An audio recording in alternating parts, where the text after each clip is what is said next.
Um, well, welcome everyone. So glad you're joining us.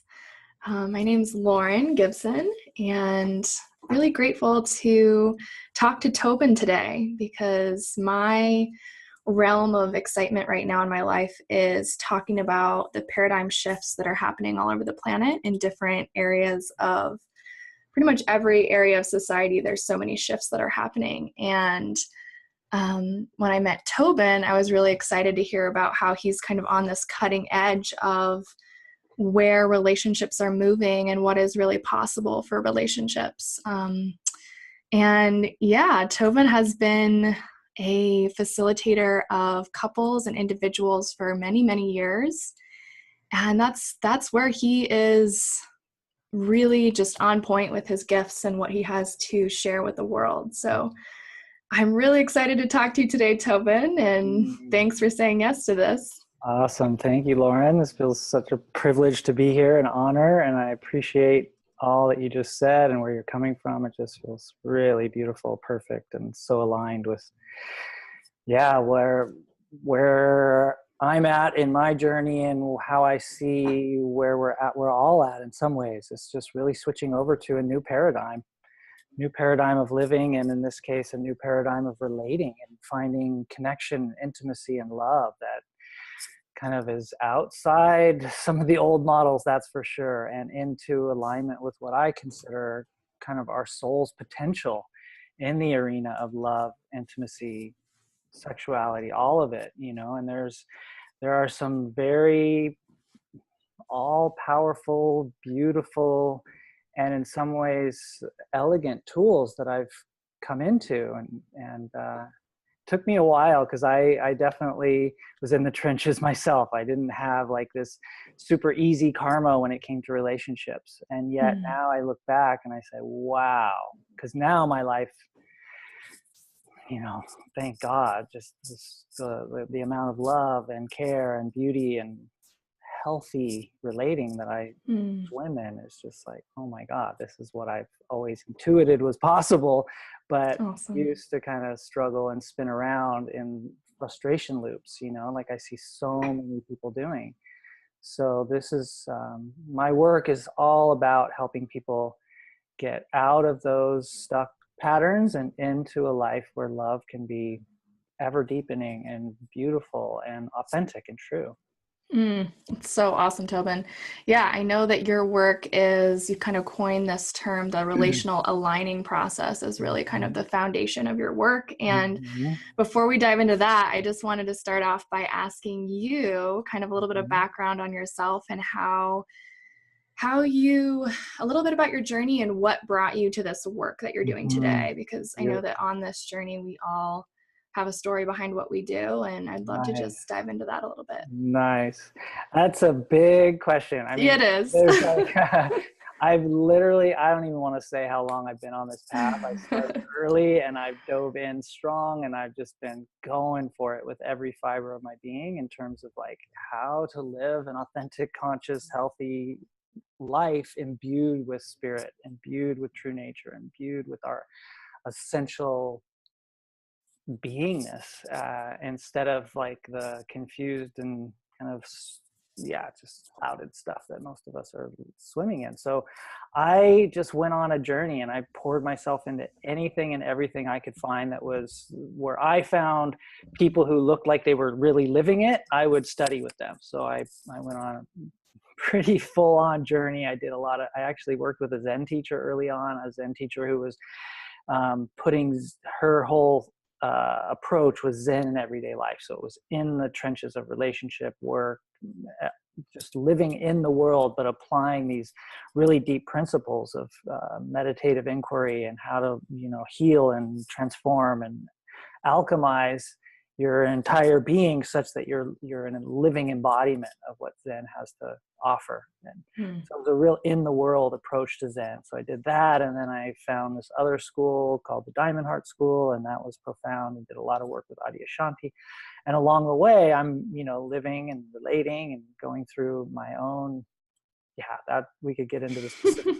That's definitely a story and a journey, and have worked with many of the top, relationship people in the world. Like I did a lot of training in the imago therapy. I did training with these women in the Bay Area who wrote a book called Undefended Love, and a couple other people, and just doing couples therapy, being on this side of the couples therapy a lot, and learning and growing until at a certain point something kind of miraculously and luckily shifted such that relationships started to actually flow and be based in love and conscious communication and a kind of, just a kind of grounded care and intimacy that to me is like the fruit of what we're here to live. And I think when I look at people, it's why they're so frustrated, is because I think everybody intuits this possibility and they want it so badly. And when they're not experiencing it, there can be a really intense kind of pain and frustration. And I see a lot of people, either single or in relationship, kind of spinning around in that pain. And at some point in my work, so I've been working with couples now for about 20 years. And at some point in that journey, this process just kind of culminated. It was an integration of all these pieces and all the work I'd done and all the deep meditation, and this almost like I don't know what to call it other than like a superpower. Like there was just something in the way I'm made that allowed me to help people get into this deeper state of being and start to unwind and communicate and optimize the goodness that's possible in any given relationship. And so that's what's happening at this point when I sit with a couple. It's a kind of like almost like I'm at the end of this wave of my life journey, and it comes through me in this very, very elegant way that I'm even amazed sometimes. I'm like, oh my God, this is just so miraculous. And I get to sit on the front lines of that and participate in it, and it literally blows me away. That's So that's amazing. Feeling so blessed. Yeah, I really feel that it's so interesting that you share, your whole journey of integrating all of these threads and pieces. And, I feel like so often people that are on the cutting edge of a paradigm shift on this wave that we're riding, it's kind of this blessing to be almost, it's not like you're basically just opening as a channel for this to come through. And so it's just always so humbling of like, okay, this is actually just what's flowing through and wants to be brought forth at this time on the planet. That's exactly what it feels like. And it's so powerful and so humbling. And so, exactly what you said. I feel that it's just like something came through. It's like an integration. And I like look back and I'm like, oh, the universe had me do all these things so that this could actually live in the world and be here. And so now my desire is to actually share it and teach this to other people. It's a very teachable art, and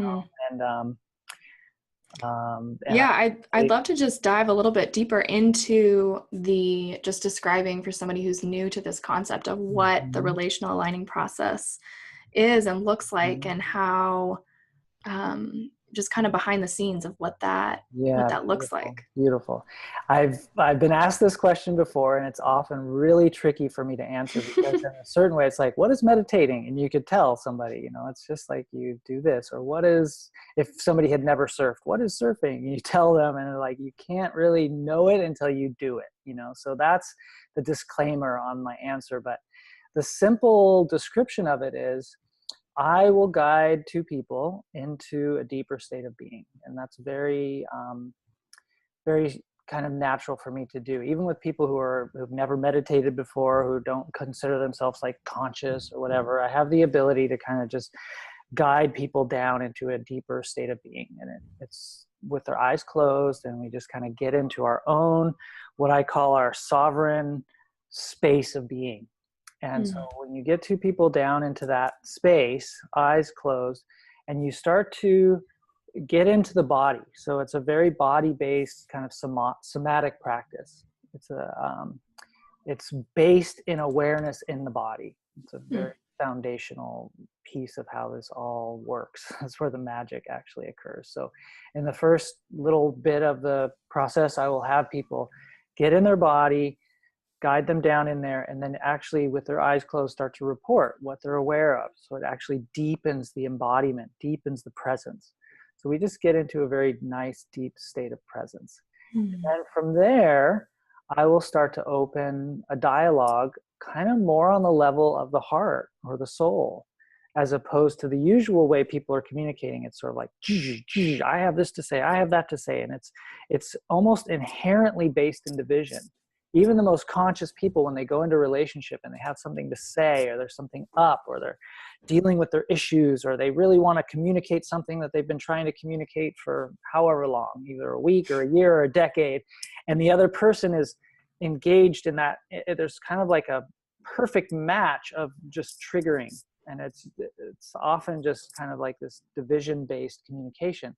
So this process gets people down, and then the communication happens in this way that is very,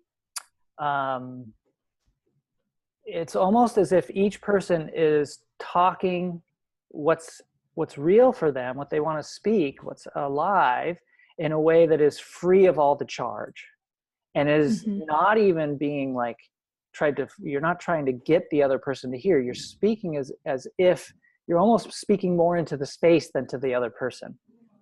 And there's this art of just communicating. So for instance, you'd say, I'm aware that I've been feeling really triggered lately about such and such. Right. And I really feel like you haven't heard me say blah, blah, blah.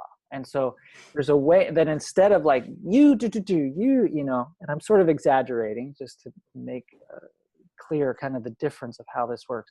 But then you get two people in a very slowed down, meditative, embodied way, starting to speak whatever bubbles up. And there's a kind of wisdom that starts to operate at the level of the soul, at the level of our heart, our beingness starts to operate. And then I kind of help that wisdom along, because I know this terrain really, really well. And I can tell where people are stuck or defended, and I can tell what's going to help them unwind that contraction in such a way that true communication can happen, true healing can happen, true release. And it's amazing whenever we're in a relationship for more than a couple months, sometimes even day one, there is a perfect, it's like puzzle pieces coming together to create an opportunity for healing, for optimization, Exactly. for opening, for some release that you might have been stuck in on some level of your being for, who knows, at least this lifetime, maybe even more, right? So this process, it's like the most amazing, miraculous way that accesses that level. And instead of replaying or keeping us stuck in an old dance, it shifts things out and allows that healing that is possible to occur.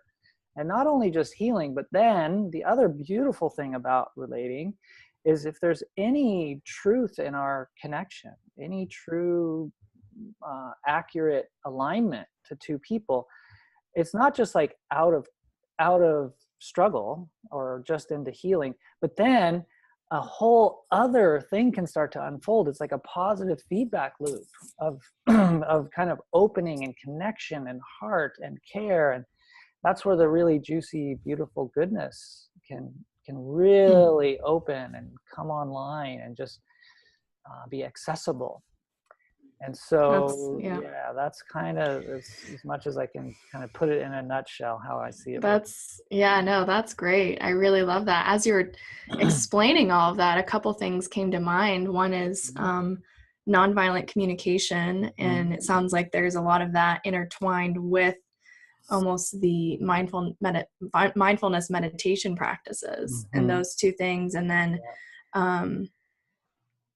also, all of Harville Hendrix's work and the imago pieces. Yeah. I don't know if you want to speak to that about it. It's amazing. Like I said, like this is like the culmination of so many, an integration of those, and then a kind of whole new thing that it definitely has echoes of each of those pieces that you're describing. Definitely. All of those for sure. Just right there, synthesized into this new thing. And definitely. So mindfulness meditation, That's the presencing, deep here in yourself, mindful of thoughts, not stuck, not caught in that level of content of mind. We actually have, that's part of what I do in the very initial part of the process, is I get people the ability to just see thoughts and not be completely identified and stuck in that level of their consciousness. So that's huge. That's so, and then back more based in the body, and then at choice about which of those thoughts to articulate, to speak to operate from.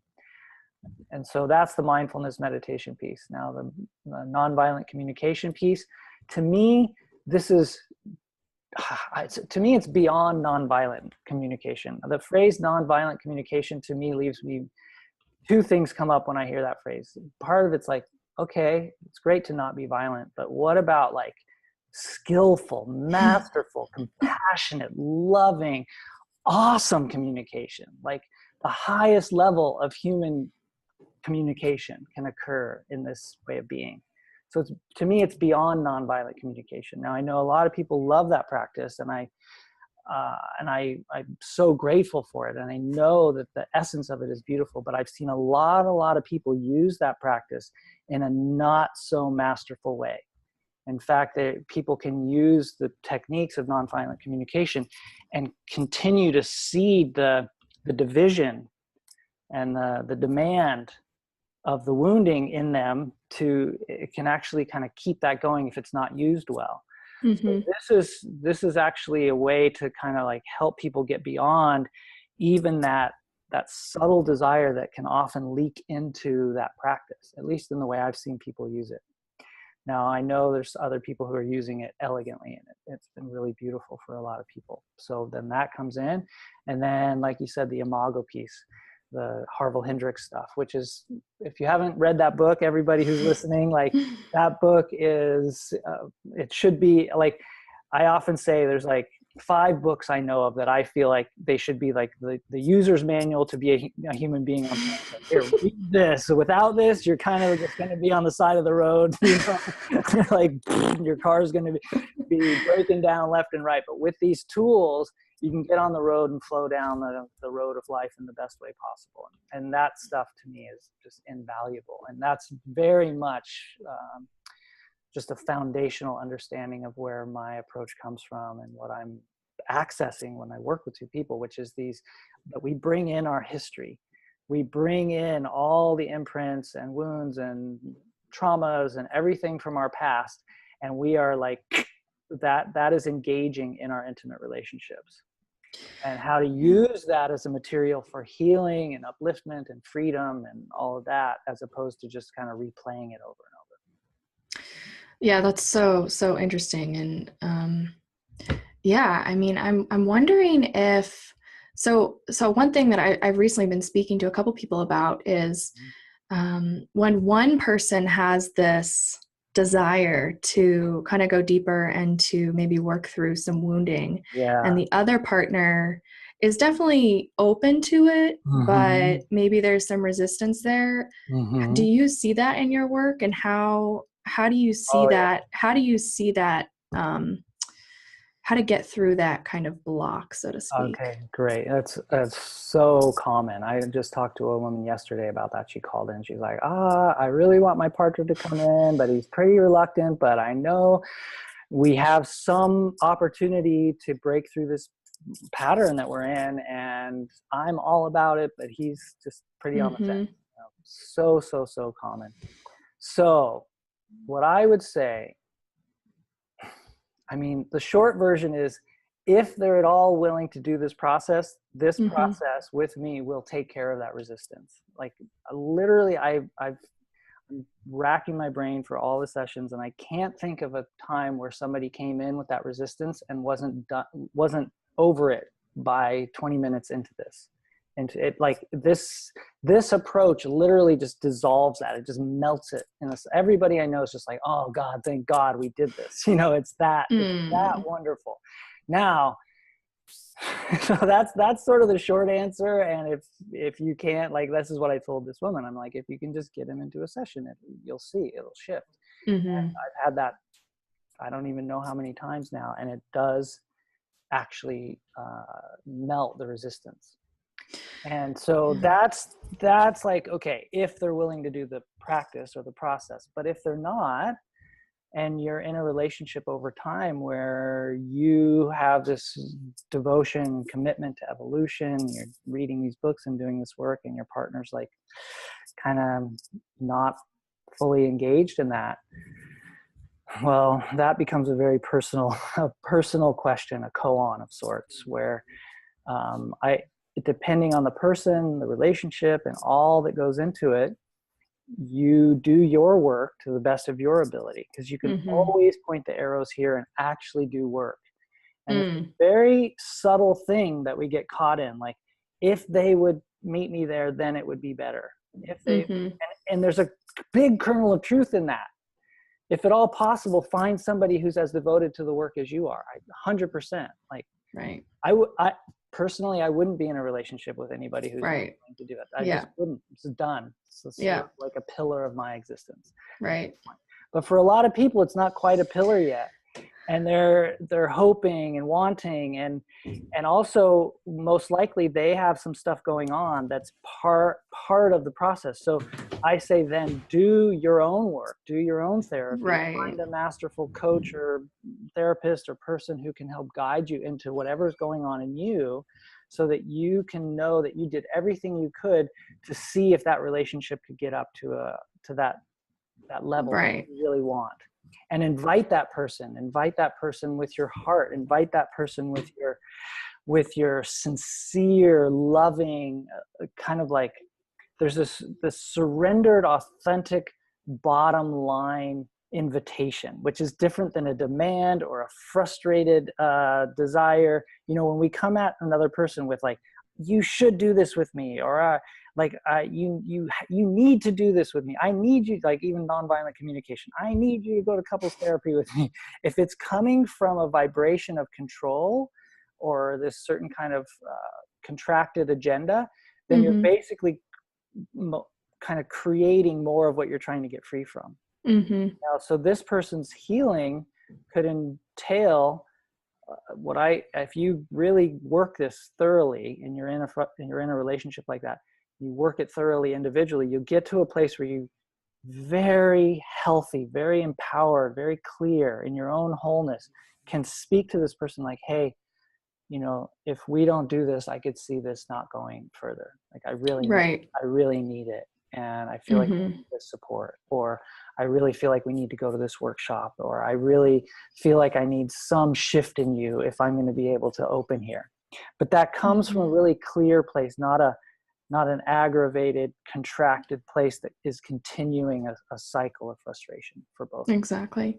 Yeah, that makes a lot of sense. And I can imagine that you do a lot of individual work as well around the same topic. So I can imagine that if someone's coming for a one-on-one session and they're doing their inner work, so to speak, and then, you know, that's radiated out into the partnership. Yeah. Partnership. I like that. Partnership. It's ever unfolding partnership. It's always going to shift. That's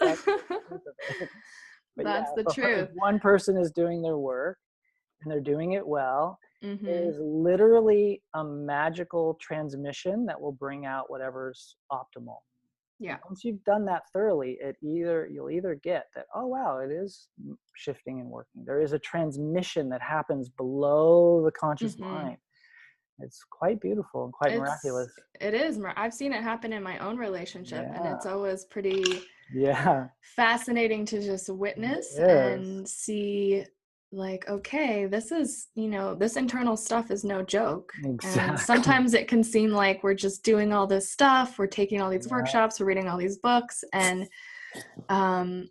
you know, if we are with a partner who, you know, is definitely interested in these kinds of things and has at the core of them is wanting to continue their evolution and things like that, then I think that there's so much room for expansion, even if we're doing our own individual work. Amen. Amen. If the person is at least somewhat kind, somewhat conscious, somewhat willing to communicate and be available to their connection with you, then it's quite amazing. Like when you really shift, when the alchemy is authentic and real, not just like I read a book and I'm like pretending, but like you actually did like a deep, kind of like something shifted and you're showing up in a new state of consciousness or new way of being, and new, like you've actually shifted. It's like dumbfounding. Like, why are they being so cool now all of a sudden? Like, how did that happen? Mm-hmm. It's amazing.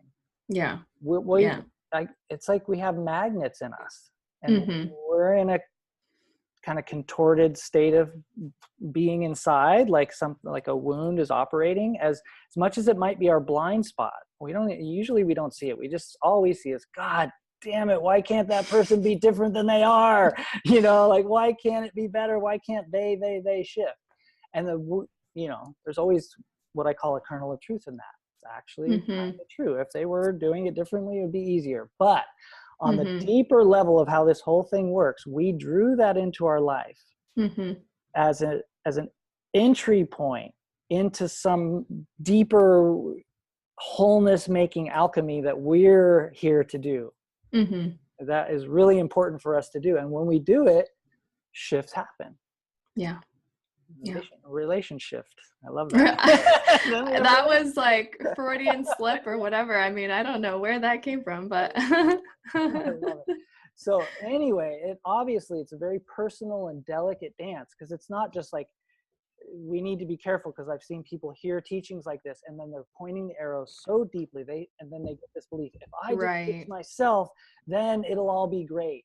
And it's not like that. When you get into your wholeness, then you find out if it can get there. And if it can't, your wholeness will say namaste, or like, I am bowing out. As almost as much potential as here, this is not in alignment for me ultimately, or Mm-hmm. whatever. There's an authentic, healthy bottom line that will arise, not like, okay, I just got to keep doing my work. Mm-hmm. Now, for most people in our world, you can push them all day long toward point the arrows in, do your own work, and you're going to hit this healthy middle place.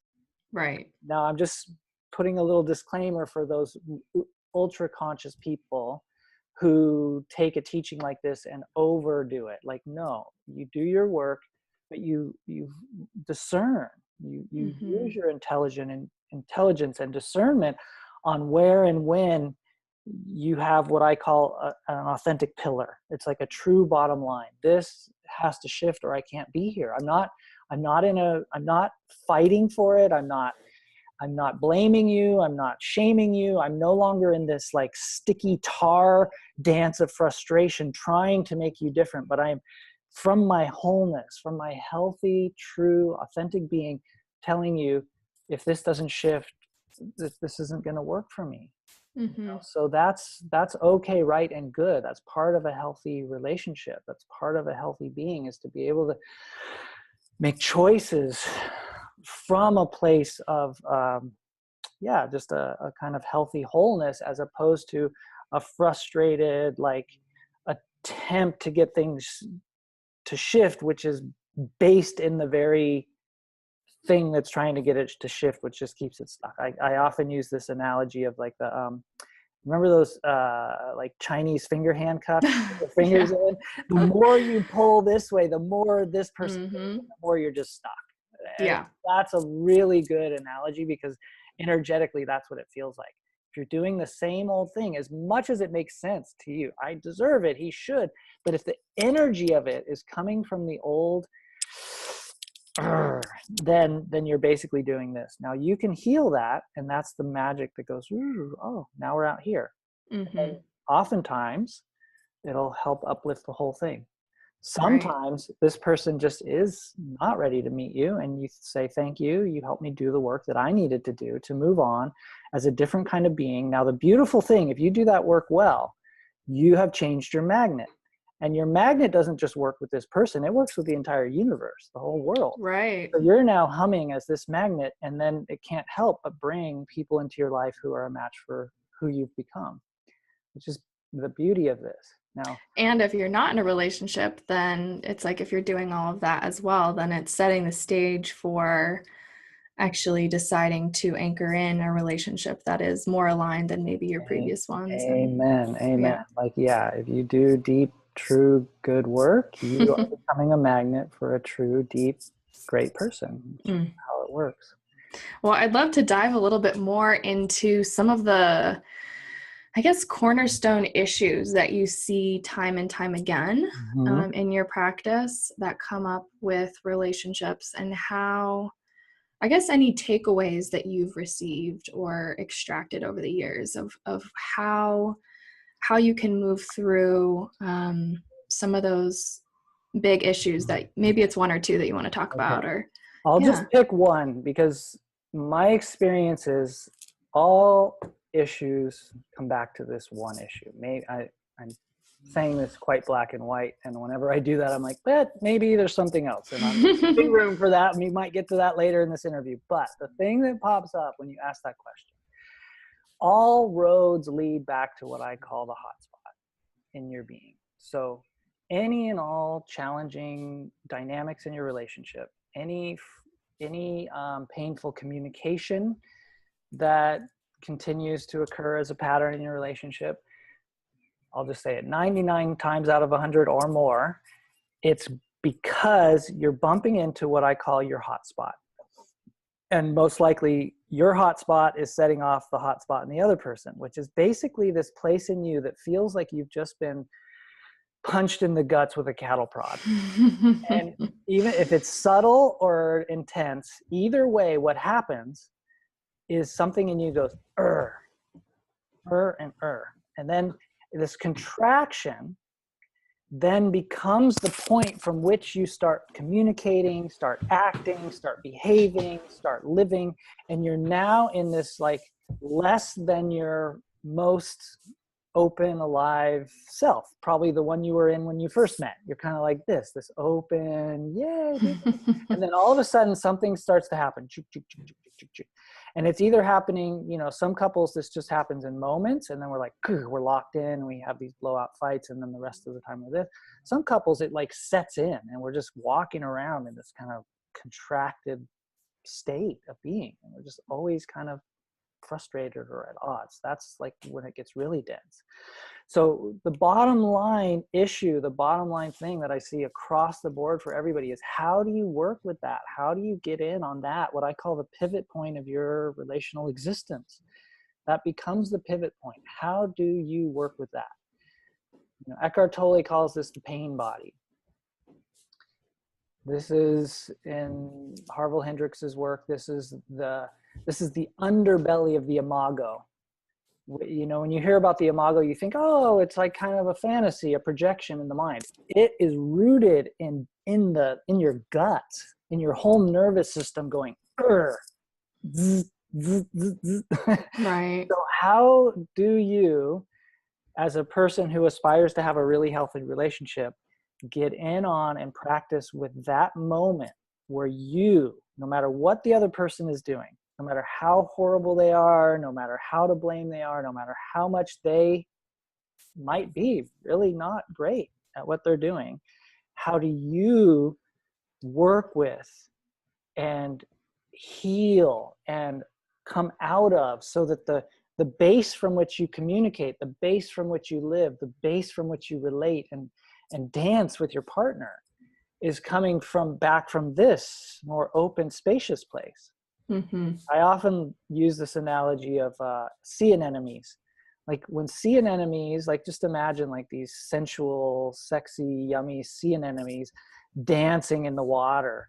That's what people call the honeymoon, or that's where we want to be living, right? That's the relational field. And that's like our energy body is just like, it feels so good. I love being around this person. I'm myself. I feel like I'm my best self, and I feel like being around them feels so good. Like that's the dance that we all want in relationship, right? So how do we, and then the sea anemone is when it gets touched in a certain way, those sea anemones, it just goes, Oh, that's a great analogy. And the interesting thing is that when this person does this, that's the exact energetic that pushes this person's buttons to do that.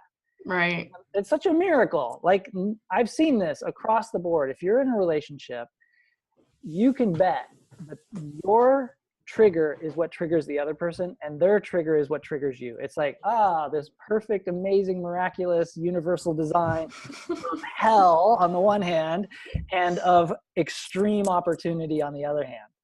So our job is to rise to that opportunity. And so to me, every issue boils down to this issue, and getting in on that in your own deep, sincere, personal, devoted, like, inquiry and willingness to work with that in a way that becomes skillful and leverages this ability to kind of both heal that and be able to access this, and then to put two people doing that, and wow, that's where the miracles happen. Mm-hmm. And this relational aligning practice is like the best thing I've ever found to optimize that as efficiently as possible. So once you've identified, so you as the coach and the mentor have identified with the clients what is really going on as the cornerstone issue. What are the next steps to kind of unravel that? Is that different across the board? I mean, obviously it must be really unique and personal because everyone has their own triggers and their past and their history and everything. So for sure, I guess I'm also wanting to tie this in with this idea of when we're in a triggered state, and it's happening, any practices or tips or tools that you can provide anyone listening with to immediately provide a little bit more spaciousness. Yes. So you're right. In some ways, it's totally personal, totally unique. And that's kind of my job, is like, as somebody called me, a couples whisperer. I just have to go in there and like, whoo, okay, this gets tricky and hot and very delicate, and helping that unwind, helping that get heard, helping healing occur between both the people, because there's a relational healing that can occur in a relationship and in these sessions especially. So I'm kind of navigating that all in a very specific and personal way. But it is also true that we all have this all-important skill to master, which is, when I get triggered, how do I do something other than what the trigger in a knee-jerk way wants me to do, right? Basically what it boils down to. I got triggered, and my whole system, not just my mind and my thoughts and my projections, my entire being becomes like an angry pit bull who wants a steak in front of it. Like, nothing is going to get in the way of me doing what just my whole being wants to do in that moment, which is sort of either pull away, lash out, blame, get my point across with some extra intense energy, you name it. Everybody's got a handful of things that they do when they're in that triggered state. So I hear your question. What do you do? So the most simple prescription, even though it's the hardest thing in the world, is to, instead of letting that run the show, you get very committed, very devoted to feeling that trigger in your body. That's where the healing comes. I call it eating our red hot coals. And it is bitter medicine. It's not fun, but you can start to get really adept, really masterful at, okay, boom, I just got hit in the belly with a cattle prod. Everything in me wants to just go into like reaction mode. And instead, I'm going to sit here and feel that entire hum. There's like a burning in my chest, contraction in my belly, a muscular contraction that wants to do a certain thing. I'm going to feel that. And then even underneath that, if I stay with it, this tenderness in my heart, these tears, this grief at not being able to be heard or understood or met in the way I know I want, deep pain and grief. So the first and foremost, all important practice is to learn to be with that instead of act out of it. Right. That's easier said than done, but everybody, that's vital. And when you can do that lovingly, meditatively, skillfully, you're actually going down to the very fabric of it's like the depth of your being, and you're creating alchemy. That's where the healing, the shifts, the magnet shifting, it all comes from that ability, and that, I call it a devotion, because you have to be devoted to it. In order to shift the channels. You're shifting channels, like the reaction channel to this more artful willingness to feel and respond from a more, I call it your essence channel, the channel of your being that you remember when you were in this state, or that one, like if you were not triggered, you'd be a certain way. You might still be strong, you might still be clear, but you'd be soft. You wouldn't be caught in this. So that's the most important practice, is how to get in on that, feel it, switch channels, and speak and act from the different channel. Two people are really committed to doing that and do that in a very personalized way and get to the roots of why this is so hot and kind of heal it even from the inside out. Then you get these shifts. Then you get two people having very different things. Wow. Yeah, that makes perfect sense. And what it brings up for me is the idea of repatterning the neural networks in the brain. And it's like the more and more that we practice this, the more that we're shifting our biology, we're shifting our cellular makeup, we're shifting the way our brain is working, because it's like, it's just a practice. And the more that we can, and I've noticed this with myself in my relationship, of the more that we practice it, the easier it gets. It's not like it's so, like the first time you do it, it's so hard. And it's like, oh my gosh, this is so painful to really sit and breathe through this and not do my, like if I normally want to just run away or like go drive away or like be out of the situation, if I just sit and be, and then I tell myself, okay, I didn't actually die, right? Because we go into this like fight or flight. And when we don't feel like we're going to die the next time, we tell ourselves, we're telling our body that we're going to be okay. Exactly. And then to have a reward system that happens when we start to see what the shift can be and can occur, you know, Amen. that's where the alchemy is, like you Then said. we I get love this that word. Feedback loop. Yeah. Exactly. Do you see that? So how quickly do you normally see that happening once people start really doing this work? Well, there's two levels of it. In one way, I see it immediately, like in a session, in a relational aligning process session, or a session with me when I work with couples, the feedback is almost like instantaneous, usually within 5, 10, 15 minutes of the session, like, everybody's just, but that's with me supporting it, guiding it. There's a big difference. There's a certain kind of like power to these sessions. People have described it as shamanic. There's like almost like there's an extra support in the field that helps these shifts occur. Now then people will then take that into their lives, and these sessions can really help that translate into the life in the week, the 2 weeks after, then the months and the years, decades after. But the other level of it is to get that real shift in the day-to-day of your life, in the moments of triggering, depending on how entrenched they are and how deep the wound is and how painful that hot spot is. It can take a while. That's why I call it a devotional practice. You have to be devoted to doing it. You have to get it. Wow, my life is 1,000 times, million times better, night and day. In Zen, I love this saying, 1/10 of an inch of difference and heaven and hell are set apart.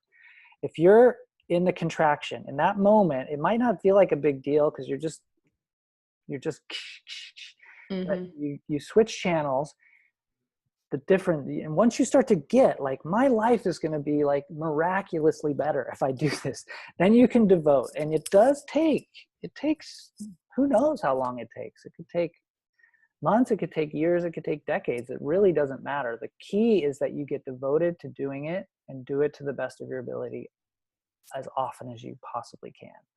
Now, I've seen it be, totally varied with different people. It can take different amounts of time and but if you're devoted to it, even if it's still kind of operating in you, and you learn the art of really eating your red hot coal, switching channels from the reaction channel to the essence channel every time. And even when you mess up, then you learn the art of apologizing and owning and confessing and coming with your heart on the other side of a mess up. So you put all that into play, then it almost doesn't matter how long it takes. Then that's the best life we can ever live. And each of us did get a different like karmic imprint. You know, some people it's like, whoa, this is a lot of work. Like for me, long time, pretty Mm-hmm. deep imprints, which I just thank God I had the devotion levels, because now it doesn't operate in me. I still get those little moments. I still have to eat my red hot coals, switch channels, do my practice. But now it's like, I love it. It just feels good. Mm-hmm. At a certain point, it actually feels a lot better. You know, it feels better to be vulnerable. It feels Yep. better to be impactable. It feels better to be honest in my heart and soften. Even if I'm really strong, I'm soft. You Mm-hmm. know what I mean? So like, Mm-hmm. then that just feels better. It's just cleaner way of living. So at a certain point, you just get that, and you wouldn't do it any other way. But it does take a while for that to shift, depending on the person. It kind of reminds me of the analogy of starting to shift your diet or starting an Mm-hmm. exercise routine. And it's Mm-hmm. like those beginning weeks and months, it can be kind of uncomfortable, and you might not enjoy drinking green juice right away or any of those things but eventually it's like you would never go back Yeah, because you know how much better you feel now. And this feels way better. Exactly. yeah, that's Exactly. amazing. Yeah. Well, I'd love to dive in a little deeper with, because I'm really interested in these paradigm shifts that are happening, which is part Mm-hmm. of what you're part of, and Right. Right on. how this work is truly is so cutting edge. Mm-hmm. Oh, I love you bringing that in. Yeah, if there's anything you want to speak to around that. Yeah, I love it. Because it's, as much as like what we've been talking about is sort of the technique of it and the practices of it and the challenging parts of it, the beauty of it and the fruit of it and the true magic of it is that when you live in this way and you kind of get into this positive feedback loop and you get committed to working in this way, something starts to occur that is literally not just like, oh, we fixed a problem. You know, like we had a leak and we fixed it, and it's like, okay, now it's just back to like normal. What occurs is like you actually go through like almost like a transmutation. It's like a portal into another dimension of being. That's why I love the new paradigm way of saying, because it's a new paradigm. Like, oh my God, a new paradigm is like, whoa, where am I? I'm in a different world. I'm in a different reality, right? Mm-hmm. And so that's what actually starts to happen here. And the new paradigm is one that's based in what all the sages and all the enlightened beings even today are talking about. But this is like an entry point into that. And not Right. just on a meditation retreat, you know, or on an ayahuasca journey or in some peak experience. It's like the way to live it, the way to experience it in the day to day, the existence of your relationships, your life, your existence is now bathed in an experience of ultimately a kind of, it's like what we have the potential to experience, like true love, like Mm-hmm. bathed in love, not just like, oh, I love you. No, it's like, wow, I am love. This is love. The whole thing is unfolding as a river of love. And there's no more like the separate me that was trying to like get that river to be a certain way and lock it into place so I could feel good and comfortable. You know, if one of the hallmarks of this new paradigm is you're releasing out of that. Right. Again, at first, that's the scariest thing in the world, like terror. But this practice, this process, this approach allows that contraction agenda way of being to melt very naturally in a way that kind of feels good, like you got in a hot tub and wax melted off of you, and then you're like, oh, I didn't like that on me anyway. And now I'm in this place where I just feel like way less attached to outcomes, way more engaged in this like living river of existence that is so magical and is, it's in charge, not me. So Right. that's what I mean by a new paradigm of relating. It's very, very different, feels way, way, way better, and actually gives us the experience that we all intuit is possible, but that very, very, very few people are actually experiencing. Like if you look around and you scratch the surface of most relationships or most people, they're having a lot of frustration when it comes to relationships, whether they're Yeah. single or not. There's this sense of like, Yeah. I know something else is possible, but I'm like stuck behind this like barrier, this frustration barrier, like, Mm-hmm. so this gets us on the other side of that to experience life and love and relationship in a completely different way. Mm. Wow. So exciting. So exciting. This is really good stuff, Tobin. I really appreciate you sharing this. And So glad. yeah, I mean, it just seems like, relationships are the foundation of everything in life, whether that's our romantic partnerships, our friendships, Mhm. our family relationships. It's like Yeah. if we're really choosing to step up in this way, it's just a ripple effect. And, our business relationships, really everything. Yeah. Yeah. Um, so it's super Yeah. exciting. And I just want to open up kind of as we wrap up, Mm-hmm. for the person that is currently interested in this and is feels like there's something there for them, Mm-hmm. but they're also feeling some frustration right now with their relationship and where they're at. And obviously this is going to be kind of hypothetical, but if there's just some words of wisdom for that type of person who might be in this scenario right now, Mm-hmm. what advice would you give them? Okay, well, the first thing that pops up is very spontaneously is just call me. Like literally, just try this out. Just try a session. I don't usually like try to sell people on what I do. I'm not into that. Like, sign up for packages and sell. I'm not like that. But I literally at this point, I'm like, if I were over here looking at a couple and they were asking me, and this person over here had the relational aligning process, and they were like, "What do we do? We're almost there." I go do that, have a session with that person, like that's the easy answer.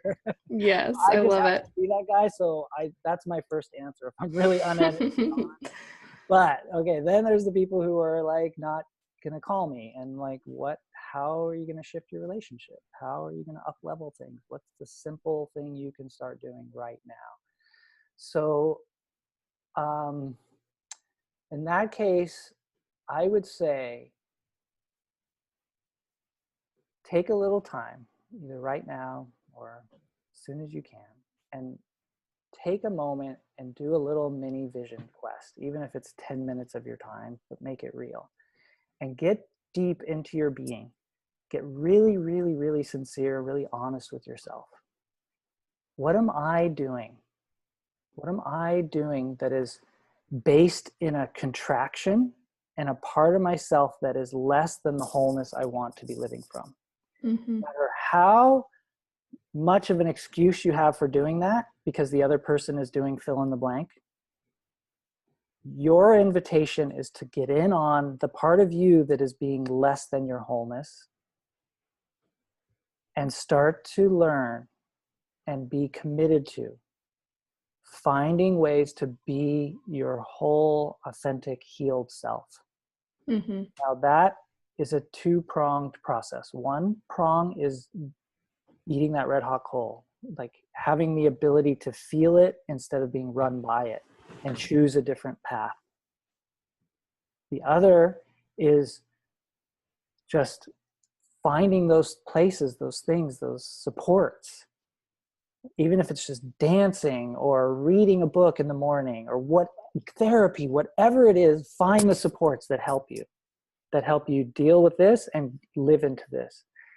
And as much as that sounds like I'm prescribing something just to individuals, it really is the thing that leverages couples into a Mm-hmm. better way of life. If we all sit around, and this is so insidious, it's so subtle. People, I know the most conscious people who are stuck in this belief system, and they won't admit that they're caught in this. It's so powerful. If he would fill in the blank, then it could all be better. If she would, it would all be better. And the reason that's so insidious and so sticky is because it's true. Both people have a piece of the truth. If he would, it would be better. If she would, it would be better. It's probably true. It would be at least partly better if he would fill in the blank. If he stopped being so defended, so closed down, so whatever, reactive. If she would stop being so blaming and controlling, it's true.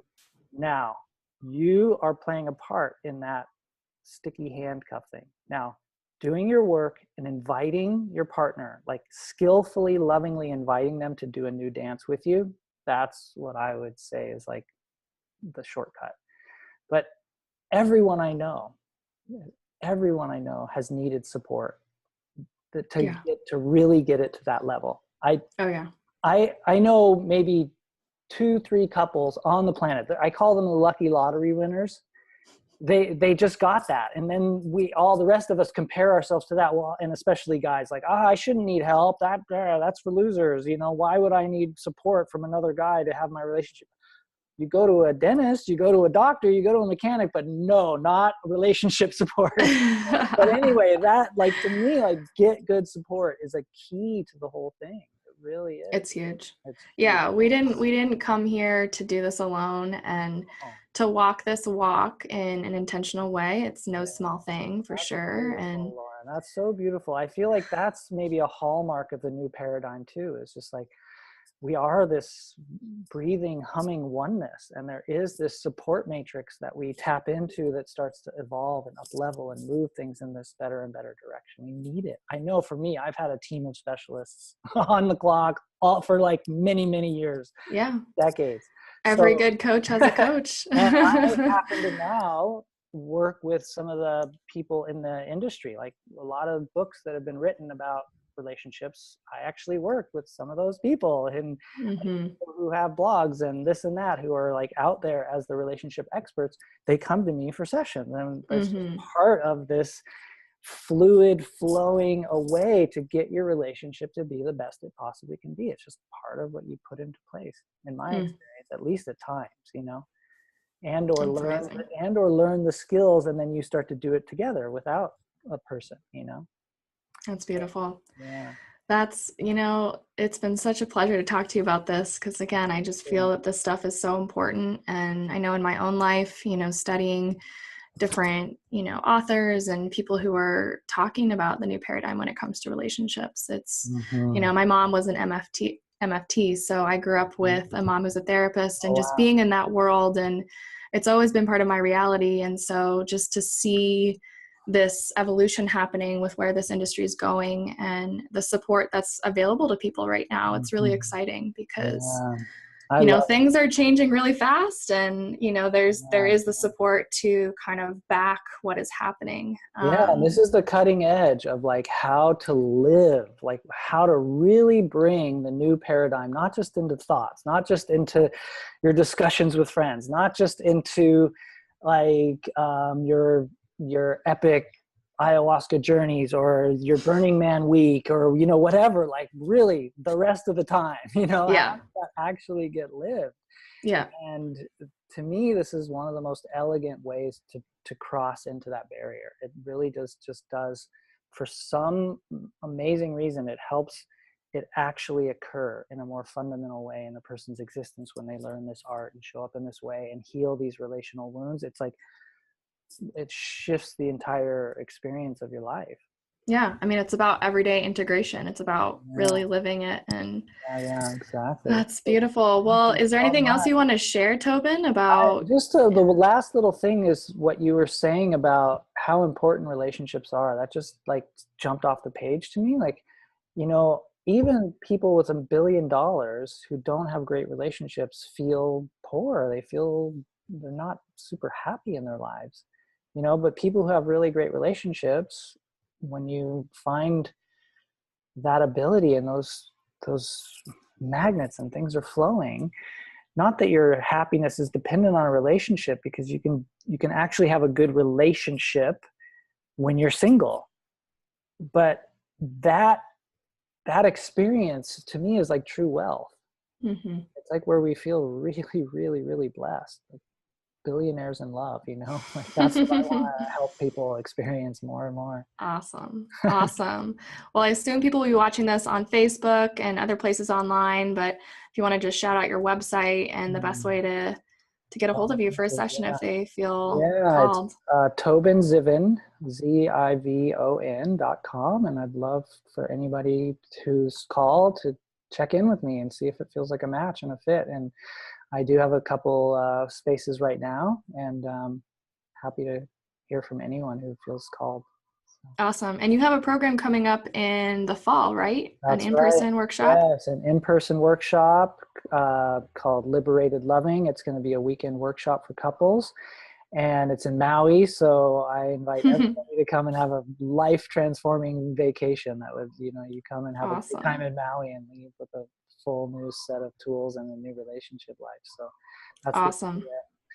And then after the first of the year, we'll do an online course kind of designed to help people who can't make it to Maui. Awesome. Yeah. Awesome. Yeah, This is so so, exciting, Tobin. Well, so great. thank you so much for taking the time today, and just Thank really you, Laura. appreciate the work you're doing in the world. And I'm going to be releasing a podcast pretty soon as well. For those of you who want to stay tuned and interested, it's going to be called the New Earth Paradigms Podcast. So that'll be coming out in the next month or so. So I just Wow. wanted I to, look forward to that. You are masterful at what you do. oh, thanks, It's Tobin. beautiful, beautiful.